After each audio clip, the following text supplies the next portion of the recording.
Work and energy में बाबू हम लोग वर्क पढ़ लिए थे, यानी कार्य के बारे में पढ़ लिए थे, है ना। अब हम लोग पढ़ेंगे एनर्जी यानी ऊर्जा के बारे में, है ना।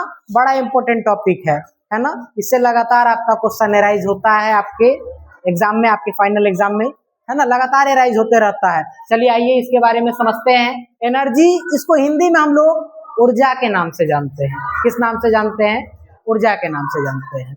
लिखा हुआ है energy is the ability to do work.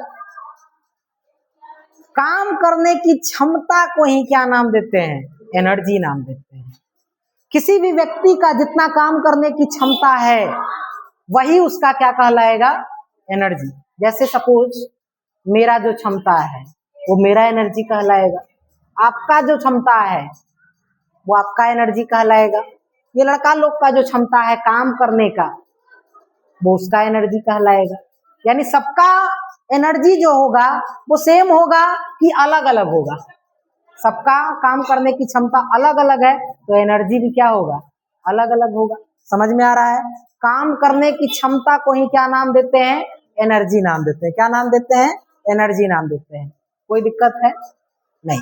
आगे देखिए, the SI unit of energy is joule या जूल। कुछ लोग इसको जूल पढ़ते हैं, कुछ लोग इसको जूल पढ़ देते हैं, ठीक है। इसलिए हम पहले ही बता दे रहे हैं। सीबीएसई वाला एक जूल पढ़ता है, सीबीएसई वाला एक जूल पढ़ता है, और बिहार बोर्ड वाला जूल पढ़ता है। हम लोग बिहार बोर्ड से पढ़े हैं तो जूल पढ़े हैं, आप लोग सीबीएसई हैं तो आप लोग जोल पढ़ते हैं। क्या? जोल, ठीक है। तो एनर्जी का ऐसा यूनिट क्या होता है बाबू? जूल। क्लियर है? इसको कैपिटल जे से रिप्रेजेंट किया जाता है, कैपिटल जे से रिप्रेजेंट किया जाता है। आगे देखिए, the amount of energy possessed by a body is equal to the amount of work it can do when its energy is released. जितना काम करना है उतना ही एनर्जी भी क्या होगा? खपत होगा। सपोज 1 किलो जूल काम करना है, 1 किलो जूल काम करना है तो एनर्जी भी कितना लगेगा बाबू? 1 किलो जूल का एनर्जी भी लगेगा। क्लियर है? मतलब जितना कार्य करना है एनर्जी भी उतना ही लगेगा, जितना काम करना है एनर्जी भी उतना ही लगेगा। तुम सोच के देखो ना, एक सुई हम तुमको बोले उठाने के लिए, एक छोटा सा सुई बोले उठाने के लिए, तो बाबू क्या ऐसे करके उठावे का जरूरत है? सुई का ऐसे करके उठाने का जरूरत है? गजब चीज है। वो तो ऐसे करेगा आदमी उठ जाएगा, ओकरा में ऐसे करके जो है बजरंग बली की जो है ऐसे करने का क्या जरूरत है? कुछ बड़ी बात है? ऐसे कीजिए, तिनका समान तो है, वो तिनका के समान है, ऐसे कीजिए उठ जाएगा, है ना। यानी छोटा सा काम था, छोटा सा एनर्जी लगा। अब हम बोले बाबू रे 100 किलो वाला पत्थर उठाओ, अकेले तो नहीं उठा पाओगे, यहाँ पे बैठा हुआ कोई भी बंदा अकेले नहीं उठा पाएगा, या बंदी, बंदा या बंदी जो भी हो, हम भी नहीं उठा पाएंगे, नहीं उठेगा। 2 लोग कम से कम चाहिए 100 केजी वजन उठाने के लिए, खास करके पत्थर 2 लोग चाहिए। हमसे नहीं उठेगा भाई, हो सकता है कोई उठा ले, हमसे नहीं उठेगा, है ना। यानी ज्यादा भार है तो ज्यादा काम करना पड़ेगा, तो एनर्जी भी क्या लगेगा?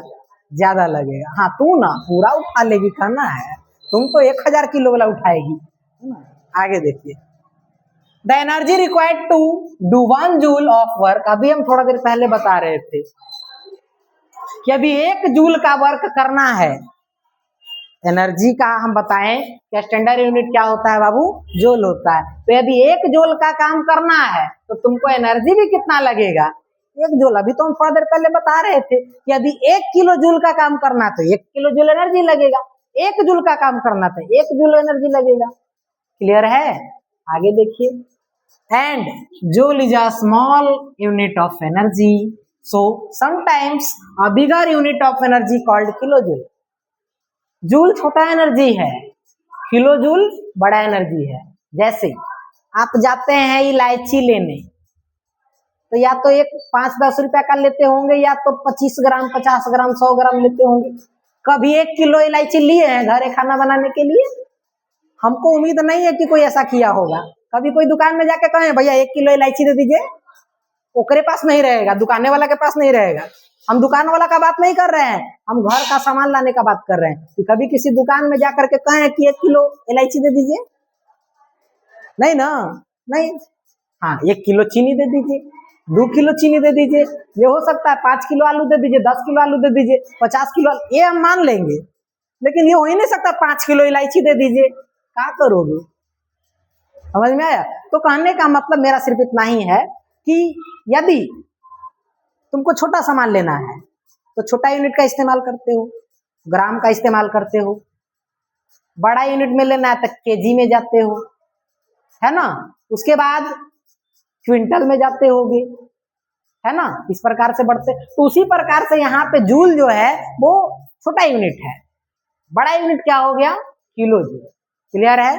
आगे देखिए, 1 किलो जूल बराबर बाबू 1000 जूल होता है। जैसे 1 किलो बराबर 1000 ग्राम होता है, उसी प्रकार से 1 किलो जूल बराबर 1000 जूल होता है। ये ध्यान में रखना है।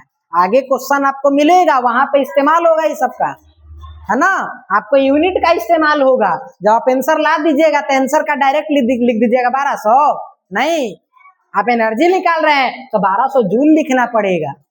समझ में आया? ये सब ध्यान रखना है। तो यूनिट आपको वहां पे काम आएगा, वहां पे ये सब काम आएगा। 1 किलो जूल बराबर 1000 जूल, भले ही छोटा सा है लेकिन आपको ध्यान में तो रखना ही पड़ेगा। क्लियर है बाबू? डिफरेंट फॉर्म्स ऑफ एनर्जी अगला टॉपिक है हमारा, डिफरेंट फॉर्म्स ऑफ एनर्जी, यानी energy exist in many forms. Energy जो है अलग अलग फॉर्म में एग्जिस्ट करता है, अलग अलग फॉर्म में मौजूद रहता है। क्लियर है? जैसे यहाँ पे हम 8 एनर्जी शो किए हैं, जिसमें पहला आपको दिख रहा होगा काइनेटिक एनर्जी, दूसरा पोटेंशियल एनर्जी, तीसरा chemical energy, fourth heat energy, light energy, sound energy, electrical energy and nuclear energy. ये सब के बारे में हम लोग डिटेल से चर्चा करेंगे, एक एक बात को बढ़िया से समझेंगे कि जब kinetic energy and potential energy को हम लोग क्या कर देते हैं, मर्ज कर देते हैं, एक साथ कर देते हैं, तो दोनों मिल करके एक नया एनर्जी तैयार करता है, जिसको हम लोग क्या नाम देते हैं? Mechanical energy. क्या नाम देते हैं? Mechanical energy. ये तो बाबू छोटा सा ग्लोजरी है, इसके बारे में डिटेल चर्चा करेंगे। ठीक है, चलिए आगे बढ़ते हैं। ठीक है।